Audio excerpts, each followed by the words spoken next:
single day I'm gonna make something great. That's my way. Every single day. खुशी इस बात की कि हम T20 सीरीज़ का पहला मुकाबला जीत चुके हैं और गम इस बात का कि हम ODI सीरीज़ हार चुके हैं। और इसी को कहते हैं कभी खुशी कभी गम। Hi everyone, this is CS Gill, you watching cricket fever. Bharat के सामने ऑस्ट्रेलिया पहला T20 मुकाबला। टॉस जीता कंगारू ने और कहा हम ना पहले बॉलिंग करेंगे, तो फिर ओपनर से उतरे भारत के बैटिंग करने के लिए शिखर धवन के साथ में KL Rahul. Finally KL Rahul को ओपन करवाया गया और मौके का अच्छी तरह से उन्होंने इस्तेमाल किया और अपना 12वां अर्धशतक जड़ दिया उन्होंने करियर का। और शिखर धवन जल्दी आउट हुए। मिचेल स्टार्क की वो इन स्विंग बॉल थी जिस पे बोल्ड हुए। उसके बाद में क्रीज पे आते हैं विराट कोहली। 9 रन की पारी विराट कोहली के बल्ले से, और इस बार हेजलवुड का शिकार नहीं हुए, इस बार स्वैपन का शिकार होते हैं वो। और उसके बाद में क्रीज पे आते हैं संजू सैमसन। कुछ देर वो खेलते हैं, उसके बाद में वो भी आउट होते हैं। फिर मनीष पांडे आते हैं, वो भी जल्दी आउट हो जाते हैं। उसके बाद में क्रीज पे आते हैं हार्दिक पांड्या, और हार्दिक पांड्या अच्छा शुरुआत मिलती है उनको, 2-4 अच्छे शॉट लगाते हैं। उसके बाद में ना KL राहुल के ऊपर प्रेशर आ जाता है और अच्छी बॉलिंग सामने से होती है, स्पिन और पेस अच्छी आती है, तो इसकी वजह से हार्दिक पांड्या पे प्रेशर आता है और ख़राब शॉट खेल के वो आउट होते हैं। उसके बाद में क्रीज पे आते हैं रविंद्र जडेजा, और अच्छी बात यहाँ पे ये है कि रविंद्र जडेजा क्रीज पे आते हैं, पिछले मैच के हीरो। और उसके बाद में KL राहुल पे भी प्रेशर आता है, तो वो भी एक ख़राब शॉट खेल के वहाँ पे वो भी आउट होते हैं। उसके बाद में क्रीज पे आते हैं वॉशिंगटन सुंदर के साथ में रविंद्र जडेजा, तो पूरा दरमदार यहाँ पे रविंद्र जडेजा पे आ जाता है और अच्छी तरह से वो निभाते हैं इस किरदार को और अच्छा फिनिशिंग टच भारत को देते हैं वो। और उनके बल्ले से 44 रन की पारी उनके बल्ले से निकलती है। 23 गेंदों में 5 चौके 1 छक्का वो लगाते हैं, और 51 रन की पारी KL राहुल खेल के आउट होते हैं। 40 गेंदों में 5 चौके उनके बल्ले से 1 छक्का वो लगाते हैं, और कमाल की पारी KL राहुल और रविंद्र जडेजा दोनों अच्छी पारियां खेलते हैं। और रविंद्र जडेजा लास्ट में बहुत अच्छा फिनिशिंग टच देते हैं। इंजर्ड हो जाते हैं बीच में, वो उनके हेलमेट पे बॉल लगती है और इंजर्ड हो जाते हैं, और इंजरी के बावजूद भी वो फिनिशिंग टच देते हैं और खेलते रहते हैं। और भारत रविंद्र जडेजा की बेहतरीन पारी की वजह से 20 ओवर में अपने 7 विकेट खो के 161 पे पहुंचता है। That's not the great total but that not the bad total.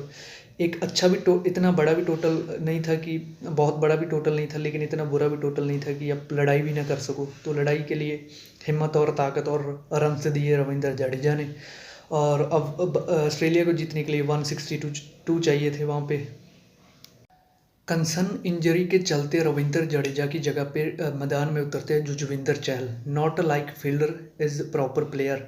तो वो बॉलिंग भी कर सकते थे, बैटिंग भी कर सकते थे, और फील्डिंग तो वो करेंगी। तो अब ऑस्ट्रेलिया को चेज़ करने थे 162, वहाँ पे उतरते हैं एरन फिंच, साथ में डासी शॉट। डेविड वार्नर इंजर्ड हैं तो उनकी जगह डासी शॉट आते हैं टीम में, और दोनों के बीच में अच्छी साझेदारी होती है। 52 रन की साझेदारी। दीपक चाहर को पहले ओवर में काफ़ी अच्छी पिटाई पड़ती है। मोहम्मद शमी आते हैं तो उनको भी अच्छी खासी पिटाई पड़ती है। उसके बाद में 6 ओवर पूरा पावर प्ले ऑस्ट्रेलिया के नाम रहता है। उसके बाद में मिडिल ऑर्डर में बॉलिंग करने के लिए आते हैं जुजविंदर चहल, और जले पे नमक का काम करते हैं जुजविंदर चहल। वहाँ पे अच्छा स्पेल डालते हैं, एरन फिंच को चलता कर देते हैं, फिर स्टीव स्मिथ आते हैं उनको चलता कर देते हैं, फिर मैथ्यू वेड का विकेट ले लेते हैं जुजविंदर चहल, और ऑस्ट्रेलियाई बैटिंग लाइनमेंट की धज्जियाँ उड़ा देते हैं। उसके बाद में उनका साथ पूरे अच्छे तरीके से निभाते हैं T नटराजन।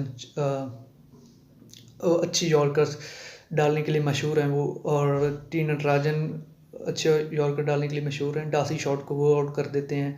मैक्सवेल उनका शिकार होते हैं T नटराजन का, और लास्ट में मिचेल स्टार्क को वो जो यॉर्कर मार के आउट करते हैं वो कमाल। और एक एक करके ऑस्ट्रेलियंस विकेटें गिरती जाती हैं और पारी डगमगा जाती है वहाँ पे ऑस्ट्रेलियंस की, और अपने 20 ओवर में अपने 7 विकेट खोकर सिर्फ 150 तक पहुँच पाती है ऑस्ट्रेलिया, और 11 रन से ये मुकाबला भारत अपने नाम कर लेता है और T20 सीरीज़ में अपना 1-0 से लीड बना लेता है, और ऑस्ट्रेलिया अपना पहला मुकाबला हार जाती है यहाँ पे। और यहाँ पे इंजरी के चलते जो जडेजा की जगह जुजविंदर चहल आए थे, उसके चलते ऑस्ट्रेलियन कोच नाखुश दिखे वहाँ पे, और पता नहीं किस बात का वो अफसोस बना रहे थे। और युजवेंद्र चहल ने अच्छी बॉलिंग की, वहाँ पे 4 ओवर डाल के 34 रन दे के 2 विकेटें उन्होंने चटकाई। नटराजन का अच्छा दिन था, 4 ओवर 30 रन दे के 3 विकेटें उन्होंने चटकाई और लाजवाब वहाँ पे बॉलिंग करके दिखाई, अच्छे स्पेल डाले और कमर तोड़ के रख दी ऑस्ट्रेलियंस बैटिंग लाइनमेंट की। और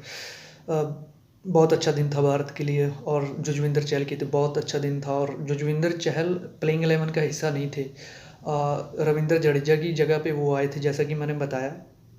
लेकिन हिस्ट्री में पहली बार ऐसा हुआ है कि कोई प्लेइंग 11 का हिस्सा ना होने के बावजूद वो man of the match, player of the match बन जाता है। और वो ऐसा काम सिर्फ इंडियंस ने किया है, उनका नाम युजवेंद्र चहल है। तो एक ऐतिहासिक मैच भी आप इस मैच को कह सकते हो, युजवेंद्र के युजी भाई के चलते ये ऐतिहासिक मैच बना, क्योंकि उन्होंने ऐसी परफॉर्मेंस करके दी। और एक यहाँ पे सीखने लायक बात भारत के लिए ये भी थी कि आप लेग स्पिनर को T20 में नहीं बैठा सकते, क्योंकि बहुत बड़े मैदान आपको यहाँ पे मिलेंगे। तो T20 एक ऐसा चीज़ है कि आप इसमें रोक नहीं सकते बैट्समैन को यहाँ पे हिट्स लगानी ही होती हैं। तो ODIs और T20 में ज़मीन आसमान का फ़र्क है, तो अब स्पिनर्स को बाहर नहीं बैठा सकते। तो अच्छा दिन था यूजी के लिए, अच्छा दिन था इंडिया के लिए। और अब आपको क्या करना है, फटाफट से लाइक कीजिए, शेयर कीजिए, कमेंट कीजिए और नोटिफिकेशन की घंटी दबा दीजिए। मिलती है अगली वीडियो में everyone. Thank you watching this video. Thanks.